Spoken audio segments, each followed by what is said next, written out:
দয়া নবী বলতেছেন قال النبي صلى الله عليه وسلم انا ختم النبيين لا نبي بعدي ولا امة بعد امتي আমি শেষ নবী,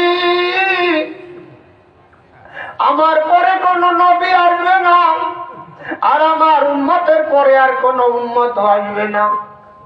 একজন সাহাবী, জলিলুল কদর সাহাবী, জনতার মধ্য থেকে আদবের সহিত দাঁড়িয়ে বলেন, হুজুর, ও হুজুর, আপনি শেষ নবী, আপনার পরে যদি কোন নবী না আসে তাহলে আপনার এই উম্মতের দায়িত্ব আপনি কার কাছে দিয়ে যাবেন?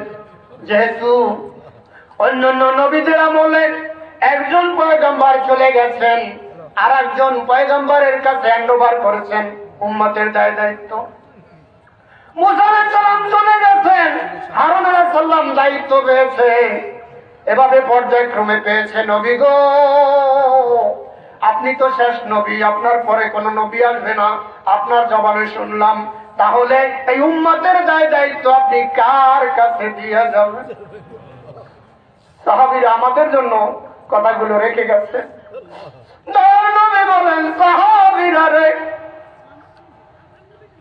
আল উলামা ওয়ারাসাতুল আম্বিয়া ইলা ইয়াউমিল কিয়ামাহ, কিয়ামত পর্যন্ত যত নায়েবে রাসূল আসবে গো, নায়েবে রাসূল, তাদের কাঁধে আমি এই দায়িত্ব দিয়ে গেলাম কিয়ামত পর্যন্ত। আর একজন সাহাবী বলেন, হুজুর, হুজুর গো, আপনার মুখের বাণী শুনি, আপনাকে দেখলে ক্ষুধা নিবারণ হয়ে যায়, কলিজা ঠান্ডা হয়ে যায়, আপনাকে দেখলে জাহান্নাম হারাম হয়ে যায়। নবী গো, আখিরি জমানার উম্মতেরা তো আপনাকে সামনে রেখে ওয়াজ শুনতে পারবে না। আপনি ওয়াজ করেন মসজিদে নববীতে, খুতবা দেন, আমরা শুনি। আখিরি জমানার উম্মতেরা তো আপনার মুখচিত বাণী শুনতে পারবে না, তাদের জন্য আপনি কি রেখে গেলেন? দয়ার নবী বলেন, সাহাবীরা রে, আখিরি জমানার উম্মতদেরকে বলে দিও, তারা যদি দুনিয়াতে হক্কানি আলেমের মুখে ওয়াজ শোনে, সে যেন দয়ার নবীর জীবদ্দশায় দয়ার নবীর মুখে ওয়াজ শুনলো। দলিল, মান জালাসা মাজলিসাল উলামা ফাকান্নামা জালাসা ফিল হাজরাতি, যে ব্যক্তি দুনিয়াতে হক্কানি আলেমের মজলিসে বসলো গো, সে যেন দয়ার নবীর জীবদ্দশায় দয়ার নবীর সামনে ওয়াজ শুনলো। আর একজন সাহাবী দাঁড়ায় বলেন, আমি কিন্তু হুজুরের ভাষণ বলতেছি। আর একজন সাহাবী দাঁড়ায় বলেন, হুজুর, হুজুর গো, আমরা তো আপনার পিছনে নামাজ পড়ি গো, ও হুজুর, হুজুর গো, আপনি চলে গেলে আপনার পিছনে তো আর আখিরি জমানার উম্মতেরা নামাজ পড়তে পারবে না, তাদের জন্য আপনি কি ব্যবস্থা রেখে গেলেন? দয়ার নবী বলেন, সাহাবীরা রে, আখিরি জমানার উম্মতদেরকে বলে দিও, তারা যদি দুনিয়াতে হক্কানি আলেমের পিছনে মসজিদে যায় নামাজ পড়ে গো, সেজন্য দয়ার নবীর জীবদ্দশায় দয়ার নবীর পিছনে নামাজ পড়লো।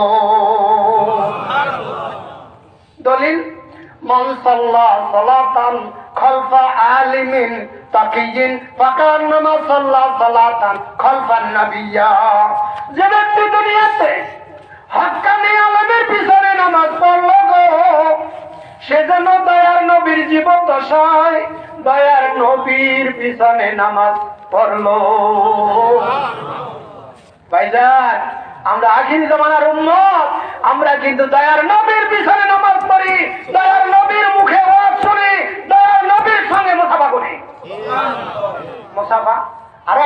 সাহাবী দাঁড়ায় বলেন, হুজুর, হুজুর গো, আমরা তো আপনার সঙ্গে সালাম দেই, মুসাফা করি, সালাম বিনিময় করি, মুসাফা করি। এমন একটা দিন আসবে গো, যেই দিন আখিরি জামানার উম্মতেরা আপনার সঙ্গে মুসাফা করতে পারবে না। তাদের জন্য আপনি কি ব্যবস্থা রেখে গেলেন? দয়ার নবী বলেন, ও সাহাবীরা রে, আখিরি জামানার উম্মতদেরকে বলে দিও, তারা যদি দুনিয়াতে হক্কানি আলেমের সঙ্গে এইভাবে হাতটা দেন, ভাই একটু হাত দেন, মুসাফা করার নিয়ম কিন্তু 2 হাত মিলিয়ে। আখিরি জামানার উম্মতেরা যদি হক্কানি আলেমের সঙ্গে এভাবে মুসাফা করে গো, সে যেন দয়ার নবীর জীবদ্দশায় দয়ার নবীর সঙ্গে মুসাফা করলো। আর যে ব্যক্তি এভাবে মুসাফা করবে, সে আমার সঙ্গে জান্নাতে যাবে। দলিল, মান সাফাহা আলেমান, মুখস্থ করেন ভাইজান। আমি ওয়াজ করব, আমি তো চলে যাব, আর এখানে আসতে পারবো না। আপনারা রেকর্ড করে নেন, মুখস্থ করে নেন, আমি যেভাবে বলি মুখস্থ হয়েই যাবে। মান সাফাহা আলেমান, করেন না? মাশাআল্লাহ, বড় চাউলাটা ঠিক, চাউল খাইয়া ভালোই শক্তি হয়েছে। মান সাফাহা আলেমান ফাকাদ সাফাহানি ওয়া মান সাফাহানি কানা মাই ফিল জান্নাহ। দয়ার নবী বলেন, যে ব্যক্তি দুনিয়াতে হক্কানি আলেমের সঙ্গে মুসাফা করবে গো, সে যেন দয়ার নবীর জীবদ্দশায় দয়ার নবীর সঙ্গে মুসাফা করলো। আর যে ব্যক্তি এভাবে মুসাফা করবে গো, আমার নবী গ্যারান্টি দিচ্ছেন, কানা মাইবিল জান্নাহ, যে আমার সঙ্গে জান্নাতে যাবে।